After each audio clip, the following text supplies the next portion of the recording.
Welcome to the Library of Nazarick. I am Demiurge's humble servant, and I'm going to read out a special short story named The Drama of the Three Ladies from the Overlord Manga Volume 1, and it's a supplementary story. Of course, always a great thank you to all of the translators and editors and proofreaders. And let's hope that I can get it across with just myself. Shouldn't be too much of a problem.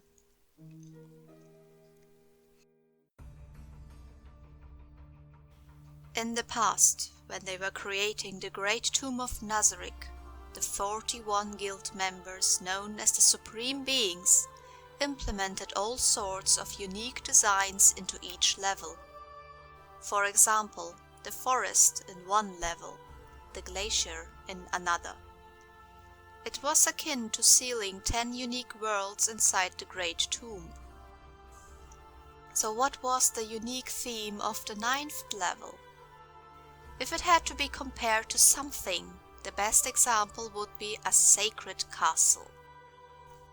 Within that level was the personal room of the one who supervised all of the guardians within the great tomb.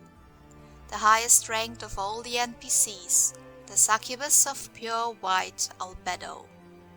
Her room was one of the few presidential suite-like rooms reserved for the Supreme Beings. However, only one Supreme Being was left. Instead of a room, it would be more adequate to call it a home. A professional-grade grand piano lay in one corner of the living room, and all sorts of plants decorated the interior. There were multiple kitchens and bedrooms, and 2 bathrooms. From the grand art features to the wallpaper, the room's design was elegant, but not overwhelming. Anyone who took in the sights might be so moved that they would sigh in awe. Still, it would make impressing everyone just as difficult.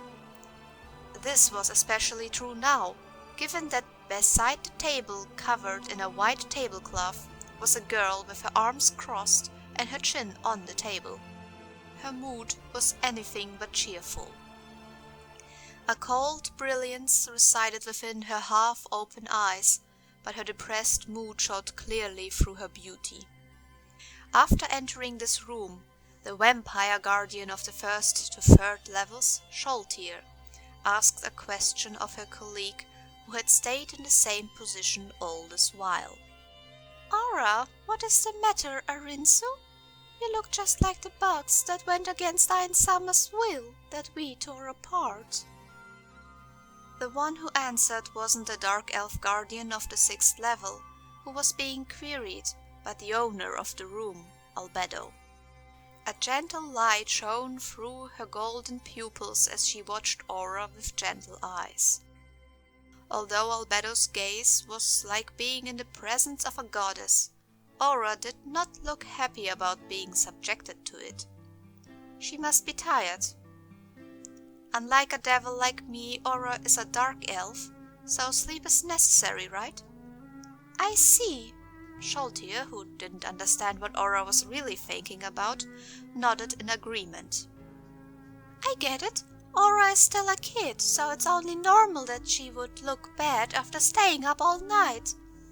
By the way, Albedo, devils don't need to eat or sleep, but you can do so if you wish. Why is that?" "Gluttony and sloth. We have always been able to indulge in the 7 deadly sins of old. It is not very useful, though."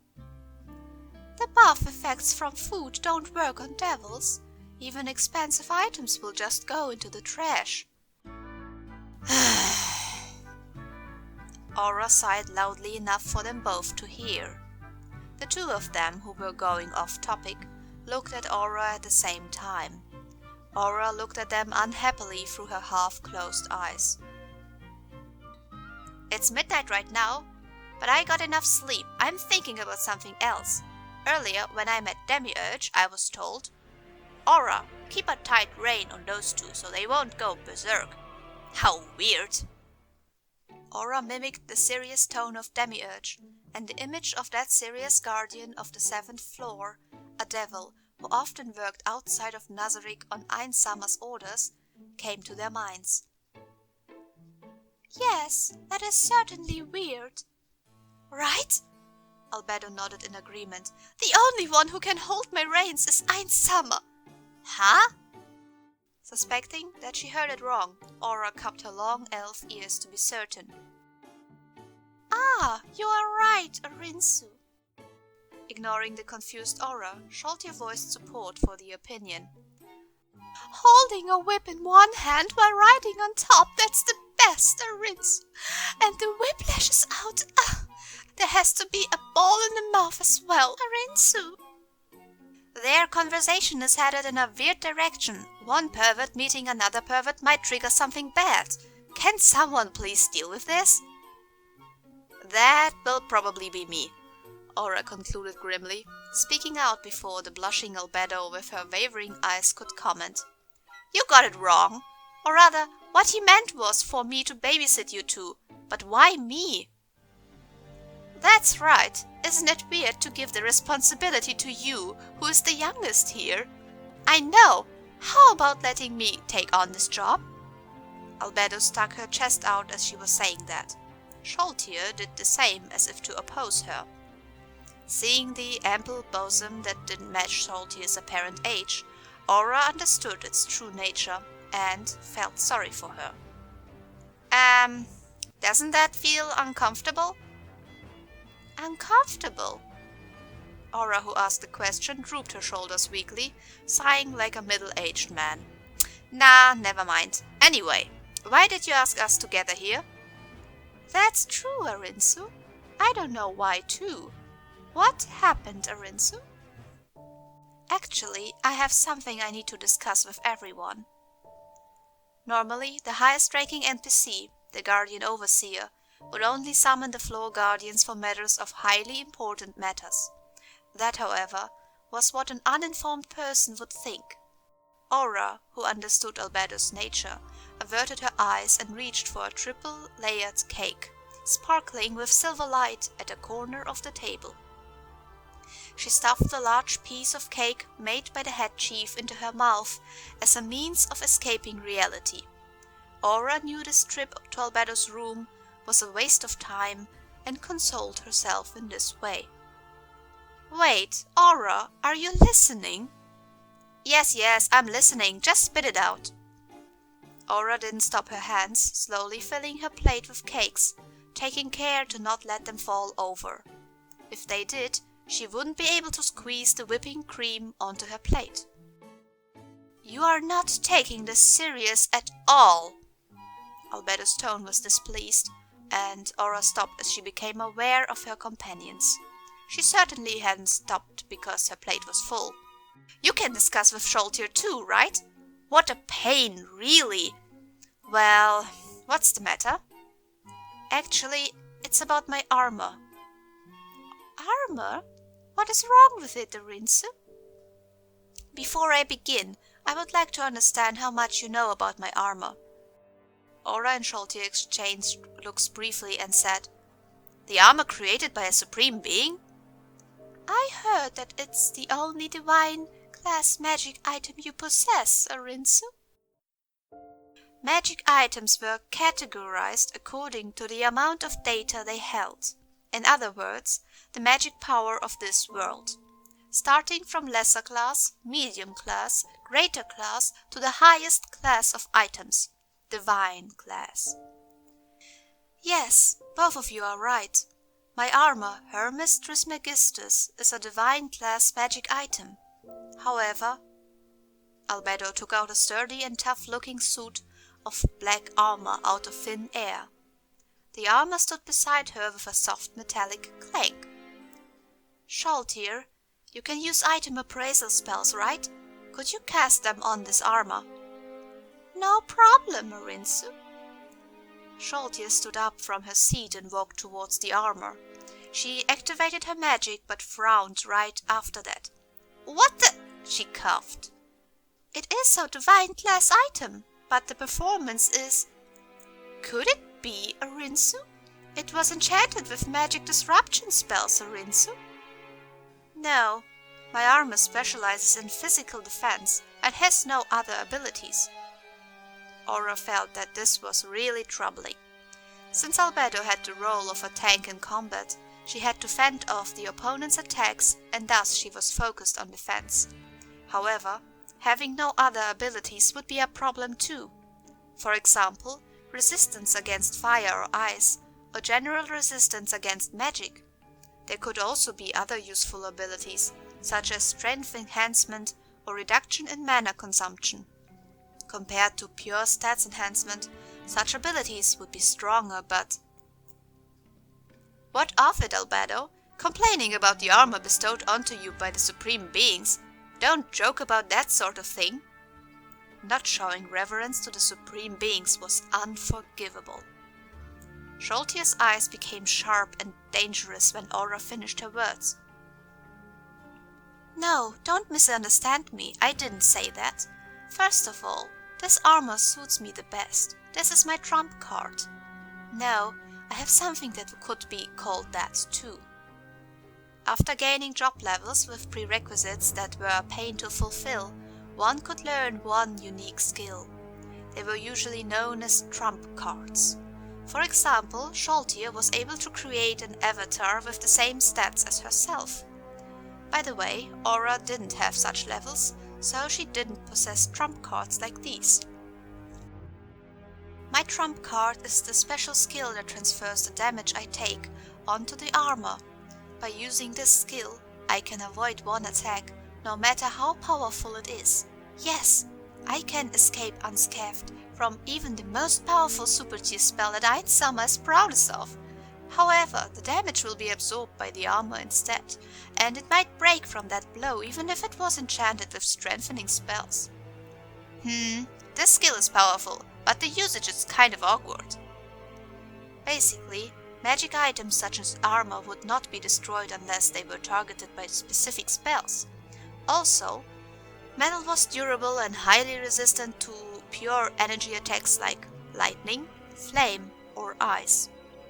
Hence, armor made from metal was hard to destroy, which meant that metallic armor had high defense, but low HP. And so, if Albedo diverted the damage to the armor, it would ignore the armor's defense, which meant that it would be unexpectedly easy to break the armor. Her defense would fall drastically after the armor was destroyed, and it would make her an easy target. It might be called a trump card, but that was just an empty title to buy time. That was how Aura felt about it. Yes, my combat potential will plummet if my armor breaks. However, Shalltear, who appraised this armor, should have realized it. My armor was made with this skill in mind. Also, most trump cards can only be used once a day, but mine can be used 3 times a day. Huh? Just enhancing it with magic will increase its HP, but it wouldn't be able to survive 3 attacks, right? Shalltear reacted faster than Albedo, who was about to answer Aura's query. I see. So that's it, Ainz-sama. Aura, who suddenly felt a chill from the giggling Albedo, turned sharply towards Shalltear. Shalltear, who understood what was going on, started explaining. That might look like a single piece of armor, but it is actually 3 pieces in one. You could call it a triple layer armor. Ah, Aura uttered as she finally understood, which meant that the armor would take 3 attacks to break. That's how it is, Aura. I'm glad you can understand. I get it. An armor made specifically for Albedo's trump card, as expected of the item crafted by the supreme beings. Aura suddenly thought of the problem. So, what's wrong with it? Like I said, calm down. We are getting to it now. But first, let me talk about the armor.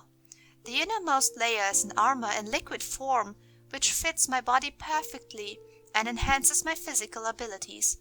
Next would be a full body armor layer, like an undershirt.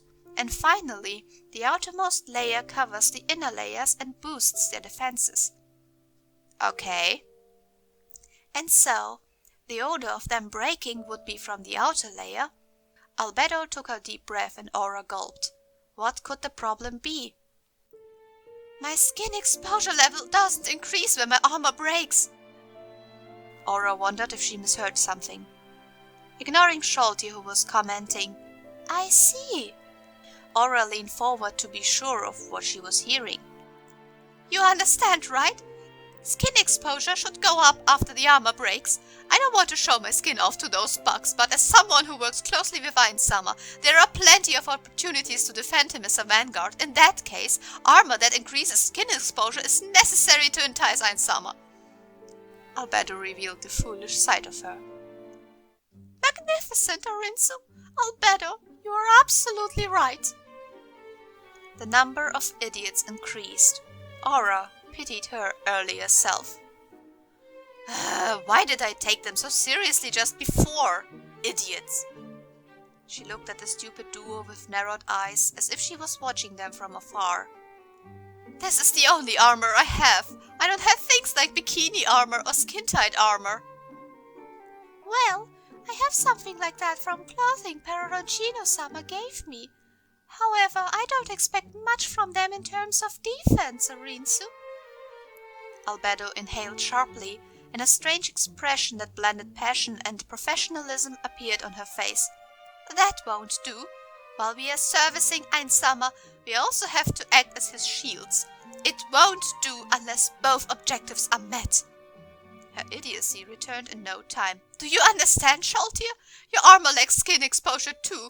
What we should strive for is sexiness and performance. An armor that serves those two purposes at the same time. It did not matter, but it would give her a headache in the future if Aura ignored this now. She should get these irritating matters out of the way as soon as possible. That kind of armor, no matter what kind of armor, attacking the exposed parts of the body will deal more damage. But if there are armor pieces that look like string bikinis, it would increase the chance of making babies with Ainz-sama. Albedo erected her fingers into a V sign. This isn't armor, just something that looks like it. How about thinking about the problem from another angle, Arinsu? An invisible armor will do nicely, Arinsu. Just covering the important parts would be enough. It will walk. Where do you want to walk to, you two? No, it won't be good no matter where they walk. Aura thought as she spoke her head and sighed softly. She just wanted to wash her hands off this topic. Let Shalltear take care of it then. Asking in her heart to a comrade who was not present to help, Aura poked her fork into the cake on her plates. The cake melting in her mouth enticed her with its sweetness, relieving the fatigue in her brain. Ah, delicious! Her companions, who had progressed from the development of the armor to a passionate discussion of armor theory, faded away from Aura's sight. However, she still emphasized with the craftsman who had made this armor. Can somebody inject some common sense into the brains of these two? It can't be helped, and asking Ainz-sama would be rude too. After finishing off a slice of cake in 3 bites, Aura reached for the next piece.